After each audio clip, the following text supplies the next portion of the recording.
My wife's friends convinced her to fake a breakup test. My response made her flee in embarrassment. Wrong husband to test, ladies. The text came in at 2:42 p.m. on a Tuesday. I remember the time because I was in the middle of a budget review meeting, the kind where everyone pretends spreadsheets are fascinating. My phone buzzed against the conference table. I glanced down. Sarah, we need to talk when you get home. 6 words, that's all it took. I stared at the screen for 3 seconds. 4 years of marriage, and she'd never sent me those words. Not once. We talked about everything: bills, groceries, her mother's health, my work stress, whether we should finally replace the washing machine that sounded like a helicopter landing in our basement. But we need to talk? That phrase doesn't show up in healthy marriages without a reason. I felt something shift in my chest. Not panic, not yet, just awareness. Like when you're driving and you hear a sound from the engine that wasn't there yesterday. I texted back, "Everything okay?" 3 minutes passed. The meeting droned on around me. Jenkins from accounting was explaining variance analysis. I watched the dots appear and disappear on my screen. She was typing, deleting, typing again. "Sarah, we'll talk tonight." That's when I knew something was wrong, something was coming, and I had approximately 3 hours to prepare for whatever storm was about to hit our living room. I tried to focus on the meeting. I really did, but my mind kept circling back to that text. The phrasing, the timing, the deliberate vagueness. Sarah wasn't vague. She was direct, sometimes painfully so. She'd tell me if my haircut looked bad. She'd tell me if dinner tasted off. She'd tell me if I was being annoying during her work calls. This calculated distance, this wasn't her. Jenkins was still talking. Something about Q3 projections. I nodded along, contributing nothing. My phone sat face up on the table. No new messages. 20 minutes later, the meeting finally ended. I gathered my laptop, my notebook, my coffee mug that said "World's Okayest Husband," a gag gift from Sarah last Christmas that I'd actually grown fond of. I walked back to my office, closed the door, sat down, stared at the text again. "We need to talk when you get home." I opened our message history, scrolled back, looking for signs, for breadcrumbs, for anything that might explain this. 2 days ago, "Can you pick up milk on your way home?" 3 days ago, "LOL, that meme you sent is so dumb," with 3 crying laughing emojis. 4 days ago, "I love you, have a good day at work." Nothing. No warnings, no cold shoulders, no distance, which meant either something happened very suddenly or something had been brewing that I'd completely missed. I didn't like either option. I left work at 5 sharp. Didn't stay late like I usually did. Didn't stop for gas, even though the light was on. I drove home on autopilot, my mind running through possibilities like a computer program, testing different scenarios. Affair? Unlikely. Sarah worked from home as a freelance graphic designer. Her schedule was transparent. We shared locations. I knew where she was, always. Not because I tracked her. We just never thought to turn it off after enabling it for convenience years ago. Money problems. We were comfortable, not rich, but stable. Dual income, no kids yet, reasonable mortgage. No secret debts that I knew of. I just checked our accounts last week. Everything normal. Health issue? She'd just had her annual physical 2 months ago. Clean bill, no concerns. She'd even bragged about her cholesterol levels. Family emergency? No. She would have called. She would have told me immediately if something happened to her parents or her sister. Which left what? Relationship issue. Had to be. But what? We'd been fine, better than fine. We'd had date night last Friday, watched a movie on Saturday, had brunch on Sunday, laughed together, talked about maybe starting to try for kids next year. Everything had been normal. So what changed between Sunday brunch and Tuesday afternoon? I pulled into our driveway at 5:43 p.m. Her car was there. The living room light was on. Everything looked normal, aggressively normal, like a stage set waiting for actors. I sat in the car for 30 seconds, hands on the steering wheel, and did something I rarely do. I prayed I was wrong about all of it. Then I got out, walked to the door, used my key, stepped inside. "Sarah?" I called out. "In here." Her voice came from the living room, flat, controlled. I set my keys in the bowl by the door, took off my jacket, hung it on the hook. Normal routine, everything normal. I walked into the living room. She was sitting on the couch, not curled up like she usually was when working on her laptop. Not relaxed, relaxed with her feet tucked under her. Sitting, upright, hands folded in her lap, back straight, like she was at a job interview. She'd been waiting, rehearsing maybe. Hey, I said, keeping my voice neutral. Hey. Her eyes met mine briefly, then looked away. I took off my shoes, walked into the living room, looked at the couch where she sat, then at the chair across from her. Some instinct told me distance was required here. I sat in the chair. So, I said, what's going on? She took a breath, a deep one. The kind people take before jumping into cold water. The kind that says I'm about to do something difficult. I've been thinking a lot lately, she started. Her voice was steady but quiet. About us, about where we are, where we're going. I said nothing, just watched her, waited, let her talk. Her hands were trembling slightly. She noticed, clasped them tighter. Her knuckles went white. And I don't think I'm happy anymore. 5 words that changed everything. I felt something cold settle in my stomach. Heavy, like I'd swallowed a stone. But I kept my face neutral, kept my breathing steady. Okay, I said slowly, can you tell me more about that? She looked away, toward the window. The light was fading outside, that golden hour just before dusk. The kind of light photographers love, the kind that makes everything look softer than it is. I feel like we've become roommates, she said. We don't connect like we used to. Everything's just routine. Wake up, work, dinner, TV, sleep, repeat. I see. My voice was calm, distant, even to my own ears, like I was listening to someone else speak. How long have you felt this way? A few months. She finally looked at me. Her eyes were dry. No tears. That struck me as strange, but I filed it away, noted it. Maybe longer, I don't know. It kind of crept up on me. And you're just telling me now. It wasn't a question, it was an observation. I didn't know how to bring it up, she said. I kept thinking maybe it would pass. Maybe I was just stressed or tired or I don't know, but it hasn't passed. I nodded slowly, processed. Let the words sink in. So what are you saying? You want counseling? You want to work on this? You want to try dating each other again? She bit her lip. Another deep breath, her hands unclasped, then clasped again. She was nervous, really nervous. I think I need space, time apart, to figure out what I want. There it was, the real message. I sat back in the chair, let the silence stretch. Looked at her, really looked at her. Sarah, my wife. The woman I'd married 4 years ago in a ceremony at her parents' backyard because we didn't want to spend money on a venue when we could use it for a down payment on a house instead. The woman who cried during every Pixar movie, even the bad ones. Who made these elaborate Sunday breakfasts when she was happy? Pancakes from scratch, bacon, fresh fruit, the works. Who sang off-key in the shower and didn't care who heard? Who laughed at terrible puns? Who fell asleep during every movie we watched at home, but insisted on finishing them the next day? She wasn't crying now. She looked nervous, uncomfortable. Guilty, maybe, but not heartbroken.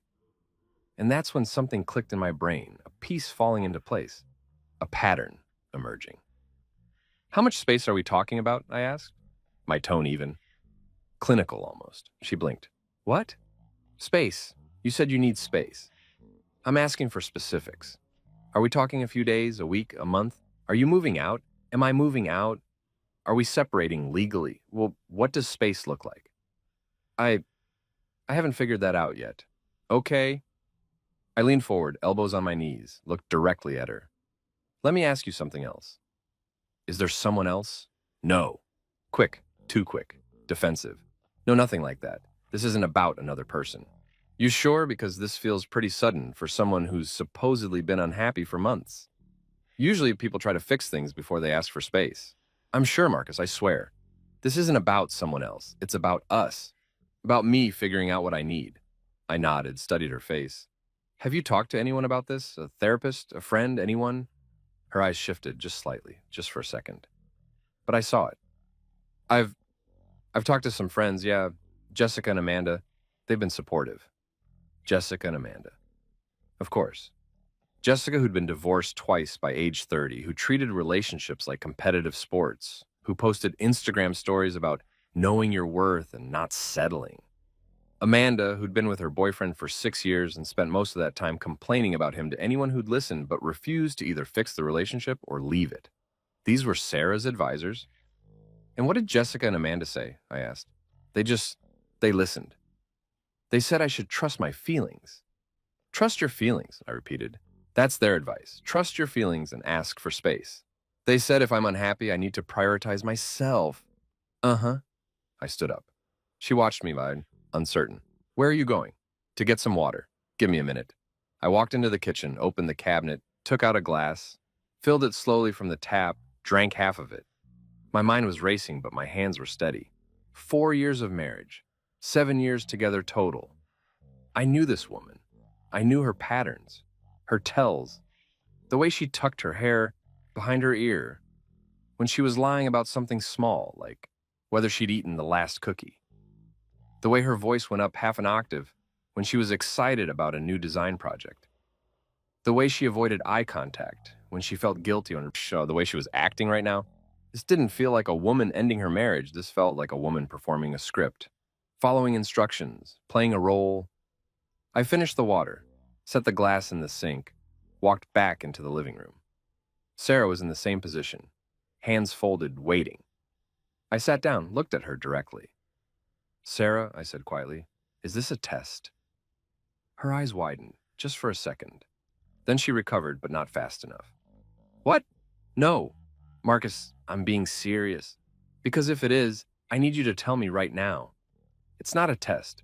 Why would you even think that? Did someone tell you to do this? She blinked rapidly. No one told me to do anything. Your friends? Silence. I watched her. She looked away, toward the window again, anywhere but at me. Sarah, I don't know what you're talking about, she said, but her voice was weaker now. Did Jessica and Amanda tell you to test me? To fake a breakup and see how I'd react? That's ridiculous. Is it? I stood up, walked to the mantel, picked up the framed photo of us from our wedding day. We looked so young, so happy, so certain. Because here's what I think is happening. I think someone, probably Jessica, because this feels like her energy, told you about some TikTok trend or Reddit post about testing your partner's loyalty. You fake a breakup. See if he fights for you. See if he begs. See if he gets angry. See if he cries. Then you get to laugh about it with your friends over wine and feel secure that I really love you because I had the correct emotional response to being manipulated. Her face had gone pale. How close am I? You're way off, she said, but her voice cracked. Her hands were shaking worse now. I set the photo down, turned to face her. Sarah, look at me. She did, barely. Her eyes were starting to water now, but not from sadness, from stress, from being caught. I'm going to ask you one more time, and I need you to answer honestly. Is this real or is this a test? She stared at me for 5 seconds, 10, 15. Her jaw was tight. Her breathing was shallow. I could see her mind working, calculating, deciding whether to double down or admit it. Finally, so quietly, I almost didn't hear it. It was just supposed to be, but it was just to see. I nodded slowly. And there it is. She stood up fast. Marcus, it's not what you think. Then what is it? Jessica and Amanda were talking about this thing they saw online, and they said it was a good way to see how your partner really feels. And I wanted to know if you'd fight for me, okay? If you'd care enough to what? My voice was sharp now. Controlled, but sharp, like a scalpel. To beg and to cry? To chase you around the living room, proclaiming my undying love? To prove myself to you like I'm auditioning for the role of your husband? To show emotion, she snapped back. Her voice rose. You're always so calm about everything, so logical, so measured. Sometimes I don't even know if you care. You just accept everything. You never fight for anything. So you thought you'd manipulate me to find out. It's not manipulation. What else would you call it? I kept my voice level, even, but I took a step closer. Not aggressive, just present. You just told me you were unhappy in our marriage. You said you needed space. You let me sit here thinking my wife was leaving me. You sent me that text at work, which, by the way, ruined my entire afternoon. I sat in meetings thinking my marriage was falling apart, wondering what I'd done wrong, trying to figure out how I'd missed the signs. And for what? Entertainment? Validation? Proof that I care about you. I'm sorry. Are you? I looked at her directly. Because I need to understand something, Sarah. Did it occur to you even for a second that this might backfire? That I might not play along with whatever script your friends gave you?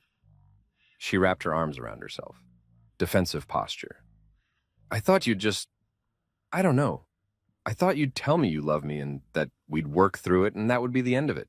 And we couldn't have that conversation without the manipulation. We couldn't just have an honest discussion about feeling disconnected or wanting more romance or whatever the actual issue is. If there even is one. It wasn't supposed to be, but it was. I cut her off. You had your friends coach you. You rehearsed this. You sent me that text at work specifically to make me anxious all afternoon. You sat here waiting for me, playing the role of unhappy wife, all so you could see if I'd perform for you. Do I have that right? Tears were falling now, real ones. I'm sorry, Marcus, I really am. I didn't think, no, you didn't think, that's the problem. I walked back to the chair, sat down.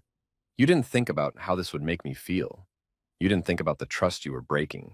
You didn't think about what it means to deliberately lie to your spouse for the sake of social validation. You just followed your friend's advice like a teenager trying to get likes on social media. That landed hard. I could see it in her face. The realization, the shame. Who else knows? What? Who else knows about this little experiment? Jessica and Amanda, who else? She hesitated. Sarah, just them. And maybe Chloe. They were going to ask me how it went tonight. I laughed. Actually laughed. It came out harsh and bitter, foreign in my own mouth. Fantastic. So you were planning to go debrief with your friends about how your husband reacted to being emotionally manipulated. That's wonderful. That's just perfect. It sounds worse when you say it like that. Because it is worse. I leaned forward. Do you understand what you've done? Do you understand the breach of trust this represents? She was crying harder now. I made a mistake. You didn't make a mistake. You made a choice. My voice was cold now, colder than I'd ever heard it. You chose to lie to me, to test me, to treat our marriage like it's some kind of social experiment you can discuss with your friends over wine. You chose to value their opinions over my dignity. You chose performance over partnership. I didn't mean it like that, but you did it anyway. Silence fell, heavy, suffocating. She stood there, crying, waiting for me to comfort her, to tell her it was okay, that we'd get through this, that I forgave her.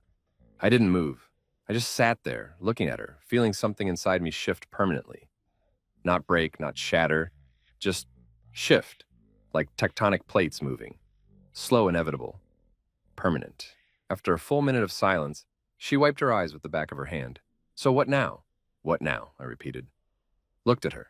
Now I'm going to ask you a question, and I need you to answer honestly. Can you do that? Can you be honest with me for once tonight? She nodded. Yes. Do you actually have any real concerns about our marriage? Any actual issues you want to address? Or was this entire thing fabricated for the test? She opened her mouth, closed it, opened it again. There are things we could work on. Specific things, not vague feelings and actual issues that you've thought about and want to change. I don't know, she admitted quietly. I guess I just felt like things were getting stale.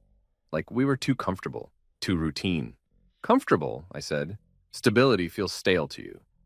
When you say it like that, how else should I say it? I stood up, started pacing, not frantically, just moving, needing to move. Sarah, we're married. We're partners. We're supposed to be comfortable with each other. That's not a bad thing. That's the entire point. That's what happens when you build a life with someone. You get comfortable. You get stable. You get routine. That's called security.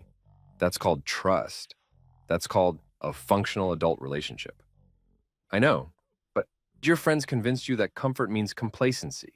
That if I'm not constantly proving my love through grand gestures or emotional performances, I must not care. That if our relationship isn't some dramatic roller coaster of highs and lows, it must not be passionate. Is that about right? She looked at the floor, said nothing. I need to hear you say it. Yes, she whispered. That's what they said. That if you really loved me, you'd be more, I don't know, more demonstrative, more emotional, more intense. I stopped paying it. And instead of talking to me about feeling taken for granted or wanting more romance, or whatever the actual issue was, instead of having a real conversation with your actual husband, you decided to blow up our entire evening with a fake breakup to see if I'd perform on command. Do I have that correct? Yes. Okay. I walked to the door, picked up my keys. Her head snapped up. What? Where are you going? I don't know. For a drive, to think, to process. You wanted space, remember? I'm giving it to you. Real space, not performative space. Marcus, wait. I opened the door. Please don't leave like this. I stopped. Didn't turn around. Sarah, you just spent the last 20 minutes trying to break up with me as a test. You deliberately caused me pain and anxiety for the sake of validation from friends who apparently have nothing better to do than meddle in our marriage. I think I'm entitled to a few hours to process that. I said I'm sorry. I know, I heard you. I opened the door wider. I'll be back later. We can talk more then.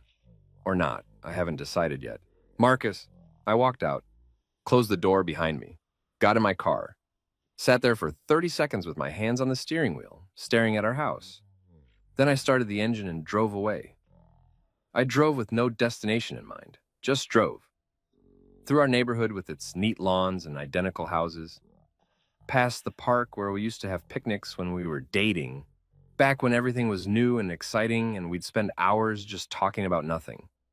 Past the coffee shop where I'd proposed, awkwardly, at 7 a.m. on a random Thursday, because I couldn't wait for a special occasion and I'd been carrying the ring in my pocket for 3 days, terrified I'd lose it. Past all the landmarks of our relationship, now recontextualized by tonight's revelation. I ended up at a diner on the edge of town. One of those 24-hour places with cracked vinyl booths and fluorescent lighting that makes everyone look slightly jaundiced. I parked, went inside, slid into a booth in the corner. A waitress appeared, middle-aged woman with tired eyes and a name tag that said Deb. What can I get you, hun? Coffee, black. You want food with that? Just the coffee. She nodded, walked away, came back 30 seconds later with a mug and a pot, poured, left me alone. I wrapped my hands around the mug, felt the heat, stared at the dark liquid like it might have answers. My phone buzzed. Sarah calling. I declined. She called again. I silenced the phone completely. A text came through before I could put it away.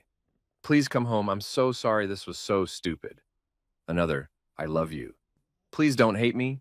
Another, can we please just talk? Another, I'm sorry. I set the phone face down on the table, took a sip of coffee, burned my tongue, didn't care. Here's the thing about trust. It's not binary. It's not broken or whole, working or destroyed. It's a spectrum, a scale, a living thing that can be damaged in degrees. What Sarah had done tonight, that had damaged it. Maybe not catastrophically, maybe not irreparably, but significantly, meaningfully. Because it wasn't just the test itself, it was everything the test represented. The conspiracy, the planning, the involvement of outside parties, the intention to share the results, the willingness to cause me pain for the sake of validation, the choice to listen to friends over trusting her own judgment, the decision to treat our private relationship as entertainment for her social circle. That's what stung, not the test, the context of the test. Our marriage, our private partnership, had become a topic of discussion, a project, a performance piece, something to be analyzed and evaluated and reported on. And the worst part? She'd thought I'd just go along with it, that I'd react predictably, that she could manipulate my emotions and then laugh it off, that I'd be hurt or angry or desperate, and she'd get to feel validated and then everything would go back to normal. She'd underestimated me, completely. She'd assumed I was controllable, predictable, manageable. She'd been wrong. I sat in that diner for 2 hours, drinking coffee, thinking, watching other customers come and go, a trucker getting pie at the counter. A young couple, clearly on a date, laughing too loud, trying too hard. An elderly man reading a newspaper, taking his time with every page. Normal people living normal lives. Not playing games, not testing each other, just existing. At 9:30 p.m., I paid for the coffee. Left a $20 tip because Deb had refilled my mug 6 times without asking questions. Got back in my car, drove home. It was 9:47 p.m. when I pulled into the driveway. The house was lit up, every light on. Sarah was awake, waiting. I sat in the car for a minute, prepared myself, then got out. Walked to the door, used my key, went inside. She was on the couch. Same spot as before, surrounded by tissues, eyes red and swollen. She looked up when I entered. "Marcus?" I held up a hand. "Let me talk first." She nodded, closed her mouth, waited. I took off my jacket, hung it up, walked into the living room, sat in the same chair as before. "I've been thinking," I said, "about what happened tonight, about what it means, about where we go from here." She watched me, silent, barely breathing. "And I need you to understand something. This isn't about the test itself. It's about what the test represents." "Okay," she whispered. "It represents a lack of trust, a lack of communication, a willingness to prioritize your friend's opinions over our relationship's privacy, a willingness to cause me pain for the sake of validation. Those are serious problems, Sarah. Those are relationship-threatening problems." She nodded, new tears falling. "I'm not done." My voice was firm, controlled. "You let other people convince you to toy with my emotions, to lie to me, to create a scenario where I was supposed to dance like a puppet so you could feel secure. Do you understand how fundamentally disrespectful that is? How demeaning, how insulting?" "Yes," she choked out. "I understand. I'm so sorry.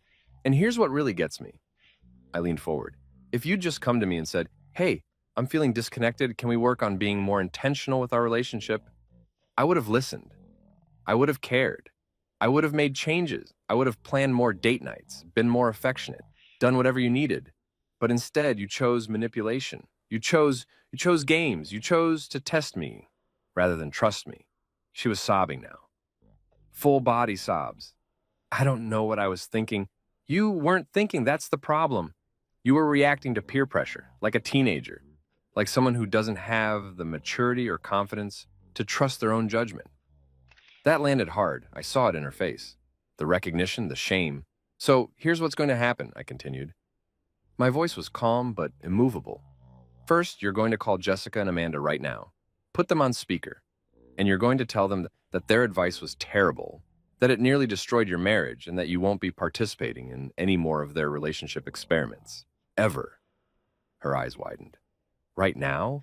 "Right now. Marcus, non-negotiable. If you want to fix this, that's step one. You make those calls, you shut down that toxic influence, and you establish that our marriage is not a group project." She stared at me for a long moment, processing. Then, slowly, she picked up her phone. She called Jessica first. Put it on speaker, set the phone on the coffee table between us. 3 rings, then, "Hey, girl." Jessica's voice was bright, eager, excited. "So, how'd it go? Did he freak out? Did he cry? I bet he cried." Sarah's voice was small, broken. "It didn't go well, Jess." "Wait, what? He didn't fight for you? What did he do?" "He figured it out. He knew it was a test." Silence on the other end. Then, slowly, "Oh, shit." "Yeah." Sarah glanced at me. I nodded for her to continue. "And he's really upset. He's right here, actually, listening. And I need to tell you something." "Oh my God, Sarah, you didn't tell him that advice you gave me? It was terrible. It was manipulative and unfair, and it almost ruined my marriage. I never should have listened to you." More silence, then defensively. "We were just trying to help you find out if he really cares. He does care. He shows it every day. I just couldn't see it because you convinced me to look for the wrong things. You made me think that if he wasn't performing emotions on command, he must not love me. And that's garbage. That's toxic garbage. Sarah, that's not fair. We were just... It's completely fair."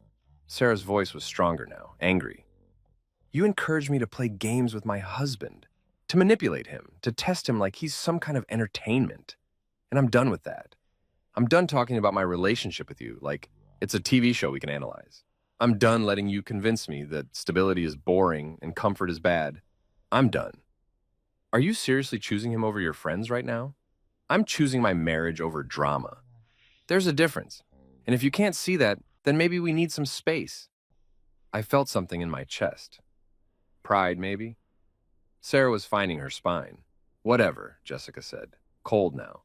Hurt. "Call me when you come to your senses." The line went dead. Sarah looked at me. Amanda next? Amanda next. She called Amanda. Same routine, speaker on, phone on the table. Amanda answered on the first ring. Sarah. Oh my God, tell me everything. How did it go? Was Jessica right? Did he totally melt down? He didn't melt down, Amanda. He figured it out. And he's really hurt. Wait, he figured it out? How? Because he knows me, and he knew I was lying, and now I've broken his trust and I don't know if I can fix it. Okay, but like, if he really loved you, wouldn't he have fought for you anyway? Isn't that the whole point? Sarah looked at me. I kept my expression neutral. This was her conversation. No, Sarah said firmly, like, that's not the point. The point is that I should trust him enough not to need a test. The point is that manipulation is wrong. The point is that I hurt someone I love because you and Jessica convinced me that games are okay, and they're not. I mean, you were suggesting I disrespect my husband for your entertainment. That's what you were doing. And I went along with it because I was insecure and stupid. But I'm done now. I'm done taking relationship advice from people who think love is supposed to be dramatic and complicated. My marriage isn't your reality show. Amanda was quiet for a moment. Then, I'm sorry you feel that way, Sarah. I really was just trying to help. I know, but your help almost cost me everything. So no more. No more advice. No more discussions about my marriage. No more anything. I need to focus on fixing what I broke. Okay, I guess I'll talk to you later. Maybe. We'll see. Sarah hung up, set the phone down, looked at me with red, swollen eyes. Was that okay? I nodded. That was good. That was a start. She wiped her face with another tissue. What else do I need to do? Now, I said, we talk about real issues, not manufactured drama. Real things. If you feel disconnected, tell me specifically why. If you want more quality time, tell me what that looks like. If you need more romance, more affection, more communication, tell me. Use your words. Like an adult. Like a partner. She nodded. I do want those things. I want us to be more intentional. I want date nights again. Real ones, not just takeout on the couch. I want to feel like we're not just going through the motions, like we're still choosing each other every day. Okay, those are reasonable things. We can work on those. But we do it together, honestly. No games, no tests, no outside voices telling us how to run our marriage. Agreed? Agreed. Fresh tears were falling now, but softer, less panicked. I'm really sorry, Marcus. I was so stupid. You made a bad choice, I corrected. That doesn't make you stupid. It makes you human. But it hurt me, and it's going to take me some time to get past it. To trust you again the way I did before tonight. I understand. Do you? I leaned forward, looked at her directly. Because I need you to really understand this, Sarah. If you ever do something like this again, if you ever test me, manipulate me, or turn our relationship into a performance for your friends, I won't be here for round 2. I won't fight, I won't argue. I'll just be done. I'll respect myself enough to walk away from a relationship where I'm not respected. Do you understand that? She looked shocked, actually shocked, like the possibility had never occurred to her. You'd leave me? I'd leave a situation where my boundaries are repeatedly violated, yes. I'd leave a dynamic where I'm being manipulated or tested or treated like a project instead of a partner. Absolutely. Without question. That sank in. I could see it happening. The realization settling over her features. I would never do this again, she said quietly, voice thick with tears. I swear to you, Marcus, never. This was the stupidest thing I've ever done. I see that now. Good. We sat in silence for a minute. The house was quiet, just the sound of the refrigerator humming in the kitchen, the distant bark of a dog outside, normal sounds, regular life sounds.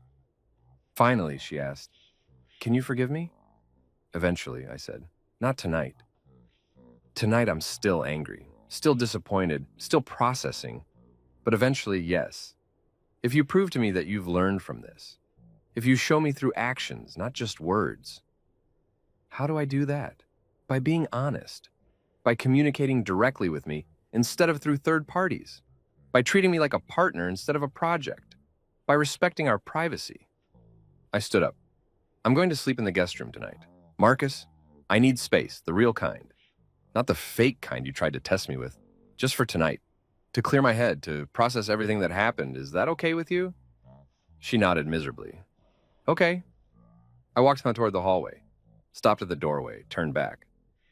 For what it's worth, I said, you didn't need to test me to know I love you. I show you every day. Maybe not in dramatic ways, maybe not in the ways your friends told you to look for, but I show you.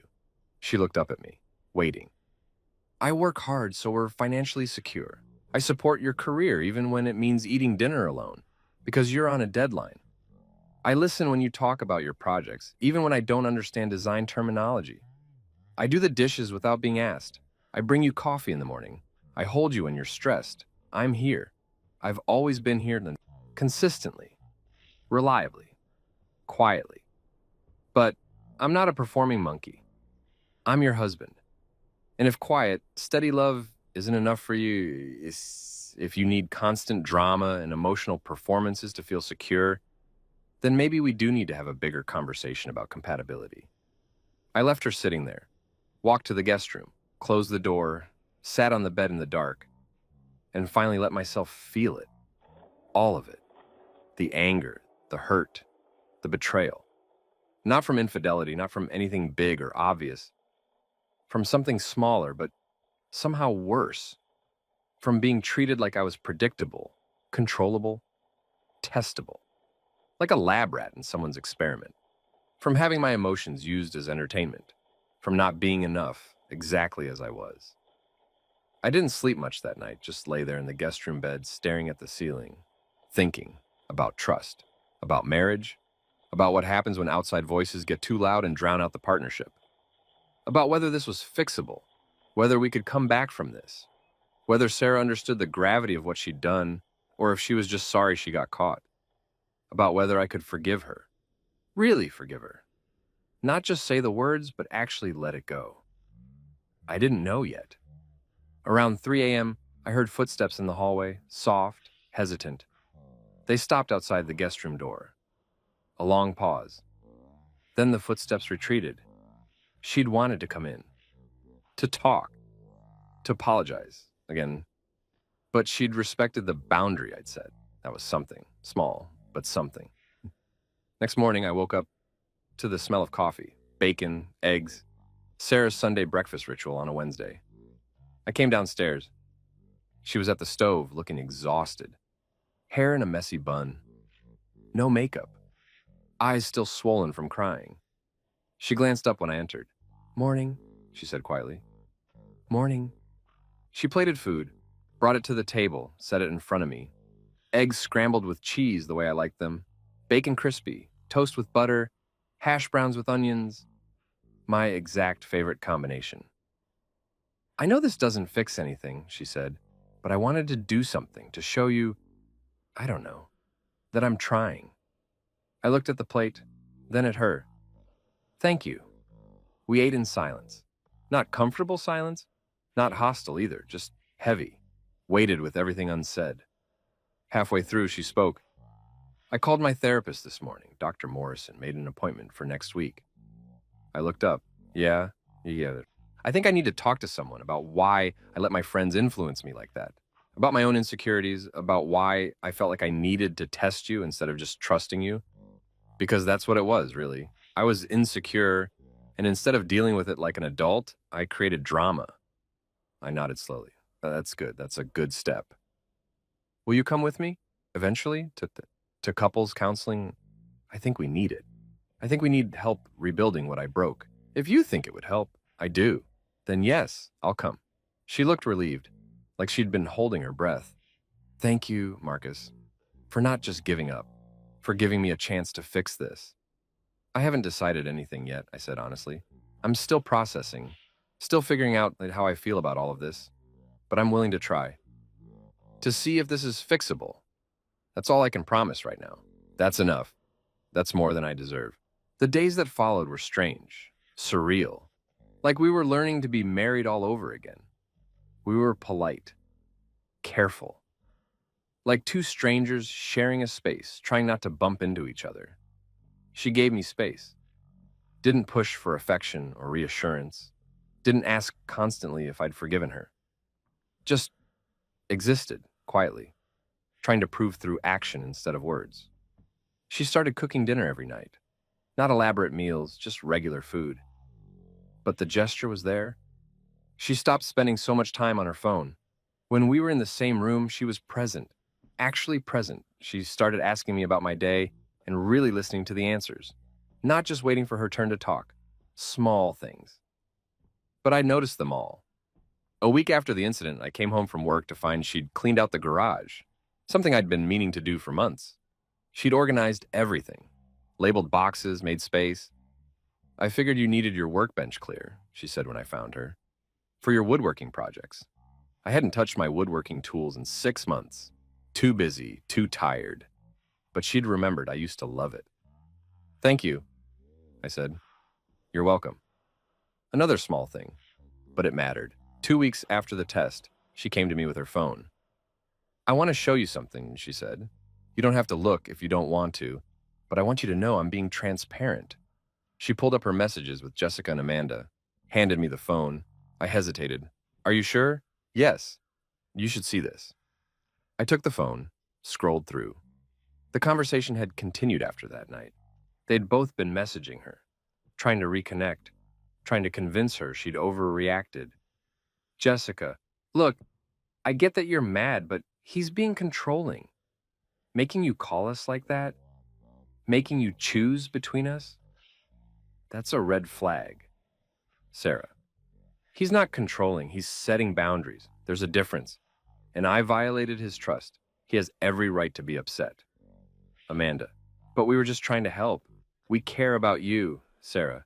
If you cared about me, you wouldn't have encouraged me to manipulate my husband. You would have told me to communicate with him directly. Jessica, you're really choosing him over us after everything? Sarah, I am choosing my marriage over drama. I'm choosing respect over games. I'm choosing growth over toxicity. And if you can't understand that, then yes, I'm choosing him. The conversation had ended there, 2 days ago. Neither Jessica nor Amanda had responded. I handed the phone back. You cut them off. I did. They weren't good friends. I see that now. They were, I don't know. They fed on drama, on chaos, on tearing people down instead of building them up. I don't need that in my life. I'm sorry you lost friends over this. I'm not. They were toxic. I just couldn't see it because I'd known them for so long. But you were right. They convinced me that stability was boring. That if you weren't constantly proving yourself, you didn't care. And that's such bullshit. I almost smiled. Language. I mean it. It's complete bullshit. You prove you love me every single day. You just do it quietly. And I'm sorry it took me almost losing you to realize that. 3 weeks after the test, we had our first couples counseling session. The therapist was a middle-aged woman named Dr. Patel. Warm, but direct. The kind of person who doesn't let you hide behind deflection or excuses. Her office was small, comfortable. 2 couches facing each other with a chair in between where she sat. Bookshelves lined with psychology texts. A diffuser in the corner making the room smell like lavender. She asked us to sit. We did. On opposite couches. Maintaining distance. So, Dr. Patel said, folding her hands in her lap, why don't you tell me why you're here? Sarah and I looked at each other. She gestured for me to go first. We're here because my wife tested me, I said. She faked wanting to end our marriage to see how I'd react. And it broke something between us. We're trying to figure out if we can fix it. Dr. Patel nodded, looked at Sarah. Is that accurate? Yes, Sarah said quietly.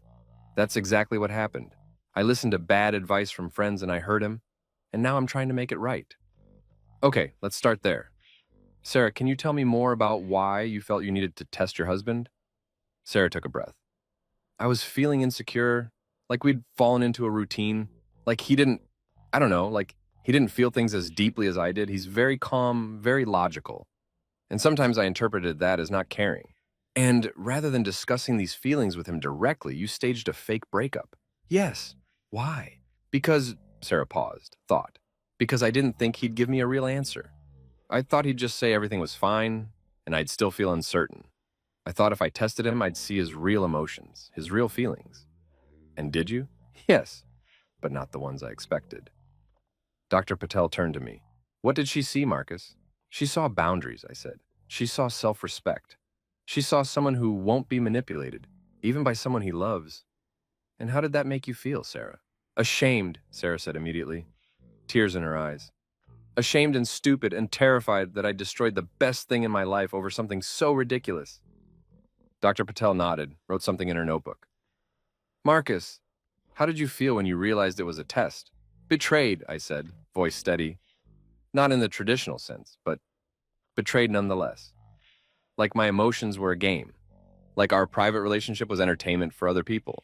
Like I wasn't seen as a full person, just a character in someone else's story that they could manipulate and then laugh about. That's very insightful, Dr. Patel said. You felt objectified. Yes, exactly. She looked at Sarah. Do you understand what he means? Sarah nodded, wiping her eyes. I do now.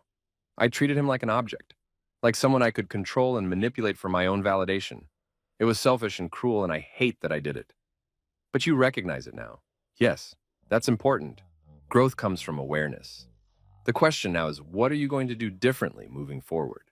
We spent the next 45 minutes talking, really talking, about communication, about vulnerability, about expressing needs directly instead of creating tests or games to get them met. Dr. Patel asked hard questions. To Sarah, what makes you feel loved? Quality time, physical affection, words of affirmation. And have you communicated that to Marcus? Not explicitly. I just assumed he knew. Assumption is the enemy of communication. You need to use your words. To me, what makes you feel loved? I thought about it. Acts of service. Respect for my time and boundaries. Trust. And did you feel those things were missing? No, not before this incident, but the test violated all three. To Sarah, do you hear that?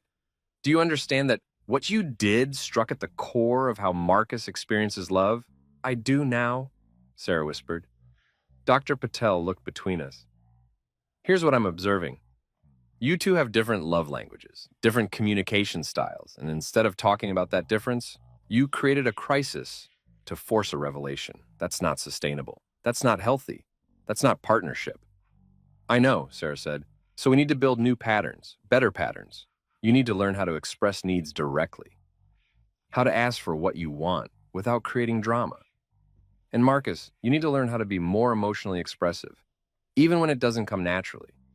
Not because you should have to perform, but because your partner needs to see your emotions sometimes to feel secure. Can you both do that? We both nodded. Good. Then that's what we'll work on.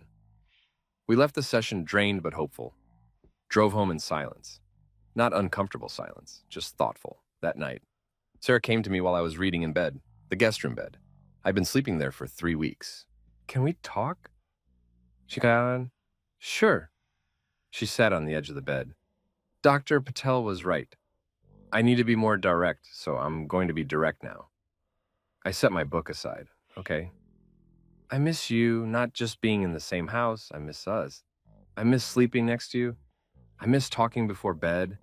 I miss feeling like we're a team instead of two people orbiting each other. And I know I don't have the right to ask for that back yet. I know I need to earn it.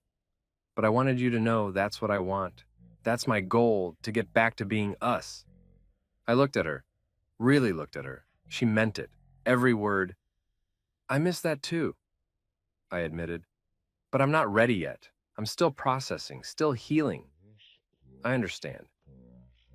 I just wanted you to know. Thank you for telling me. She stood, started to leave, stopped at the door. Marcus? Yeah, I love you, and I'm going to spend every day proving that I learned from this, that I'm different now, that I'm worth trusting again. I love you too, Sarah. That's why I'm still here. That's why I'm trying. She smiled, small, sad, but real. Then she left, closing the door softly behind her. 4 weeks after the test, something shifted. I came home from work to find candles on the dining table. 2 place settings. Wine. Music playing softly from the speaker in the living room. Sarah appeared from the kitchen. I made dinner, nothing fancy, just pasta, but I wanted to do something nice. I looked at the setup, at her. What's the occasion? No occasion. I just thought we could have a date night. At home, no pressure, no expectations, just us. I set down my briefcase. Okay. We ate, we talked about work, about nothing, about everything. It felt normal. For the first time in a month, it felt normal. After dinner, we moved to the couch. She sat on one end, I sat on the other. Space between us still, but less than before. Can I ask you something? She said. Always. When do you think you'll be ready to forgive me? Really forgive me? I thought about it. I don't know. I'm getting there. It's not a switch I can flip. It's a process. I know. I want to make sure I'm doing the right things, that I'm not pushing too hard or not enough or, Sarah, I cut her off gently. You're doing fine. This is fine. We're healing. It just takes time. She nodded. Okay, time. I can do time. We sat in silence for a minute. Then she spoke again. I've been thinking about what Dr. Patel said, about expressing emotions more, about being vulnerable. Yeah. I want to try something, but I need you to not judge me if it sounds stupid. I won't judge. She took a breath. I want to tell you why I really did it. The real reason, not the surface stuff about insecurity or friends, the actual root of it. Okay. I was scared. I was scared that you were with me out of obligation, out of habit, that you'd proposed because it was the next logical step, and you stayed because leaving would be complicated. I was scared that I loved you more than you loved me. And I thought if I tested you, if I pushed you, I'd see the truth. I'd see if you really cared or if you were just going through the motions. She was crying now. And when you figured it out, when you didn't beg or plead or fall apart, I thought I'd been right. I thought you didn't care enough to fight. But then you set boundaries. You demanded respect. You showed me what real strength looks like, and I realized I'd been looking for the wrong things. That the way you love me is quieter but deeper, more consistent, more real. And I almost threw that away because I was too insecure to see it. I moved closer. Not touching, just closer. I care, Sarah. I've always cared. I'm just not loud about it. That's not who I am. I know that now, and I love that about you. I love that you're steady, that you're calm, that you're the person I can count on when everything else is chaos. I was stupid to want you to be different. You weren't stupid, you were human. You had insecurities. That's normal. You just handled them badly. She laughed through tears. That's the understatement of the century, I smiled. Yeah, it kind of is. 5 weeks after the test, I moved back into our bedroom. Not because everything was perfect.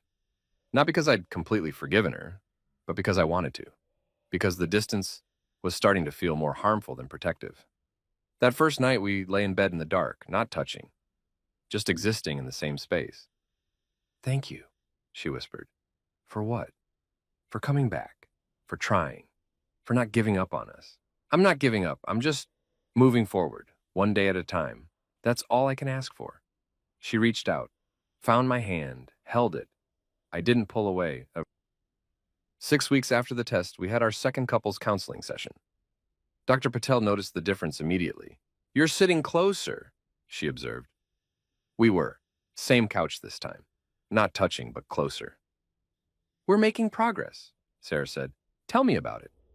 We did. We told her about the conversations, the small gestures, the slow rebuilding of trust. That's good, Dr. Patel said. That's healthy. You're both doing the work. But I want to address something. Marcus, you said earlier that you're moving forward. Does that mean you've forgiven Sarah? Or are you still processing? Still processing, I admitted, but I'm closer than I was. What's holding you back? I thought about it. I guess I'm waiting to see if the changes are permanent, if this is real growth or just temporary behavior to get me back. Dr. Patel nodded. That's valid. Sarah, how does that make you feel? It makes sense, Sarah said. I broke his trust. He has every right to wait and see if I'm serious. All I can do is prove it through time and action. That's exactly right, Dr. Patel said. Trust is rebuilt through consistency, through showing up every day and doing the work. And Marcus, eventually you'll need to make a choice, to forgive fully or to walk away. You can't stay in this limbo forever. It's not fair to either of you. I know, I said. I'm getting there.